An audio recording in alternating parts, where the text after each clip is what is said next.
अस्सलाम वालेकुम। Class 9th आज का हमारा टॉपिक है एटम। एटम की डेफिनेशन होती है smallest particle of an element.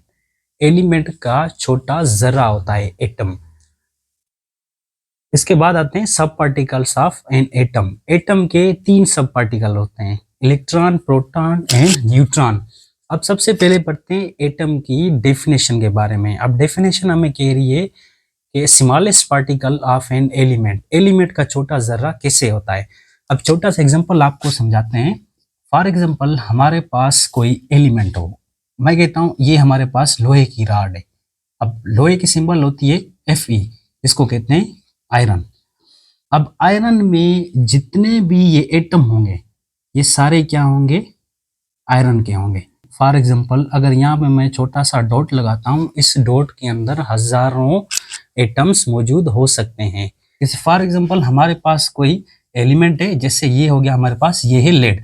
अब ये लेड का छोटा सा टुकड़ा है, इस टुकड़े के अंदर जितने भी एटम आपस में मिले होंगे ये सारे एटम लेड के होंगे, इसको कहते हैं लेड। अब इसके बाद आते हैं इसके पार्टिकल्स पे। अब इसके पार्टिकल्स कौन से होते हैं, इलेक्ट्रॉन, प्रोटॉन एंड न्यूट्रॉन। अब इनकी होती है चार्ज। अब इलेक्ट्रॉन की चार्ज होती है नेगेटिव, प्रोटॉन की चार्ज होती है पॉजिटिव और न्यूट्रॉन की कोई भी चार्ज नहीं होती, नो चार्ज। अब इसके बाद आते हैं कि ये एटम में कहां पर मौजूद होते हैं। अब फॉर एग्जांपल एक छोटी सी स्ट्रक्चर बनाते हैं किसी भी एटम की। अब एटम के बीच वाला जो हिस्सा होता है उसको कहते हैं न्यूक्लियस, याद रखें, एटम के बीच वाले हिस्से को कहते हैं न्यूक्लियस। अब न्यूक्लियस के बाहर होते हैं शेल। न्यूक्लियस के बाहर होते हैं शेल। कितने शेल होते हैं, किसने डिस्कवर किए, आप सेकेंड चैप्टर में पढ़ेंगे। इसको शेल भी कहते हैं, इसको ऑर्बिट भी कहते हैं।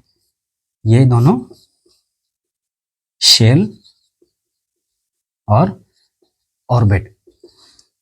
अब याद रखें न्यूक्लियस के अंदर मौजूद होता है प्रोटॉन एंड न्यूट्रॉन, और ये जो शेल होते हैं इस शेल में होता है इलेक्ट्रॉन। अब इलेक्ट्रॉन का काम क्या होता है, रिवॉल्व करना, वो न्यूक्लियस के इर्द गिर्द गर्दिश करता रहता है।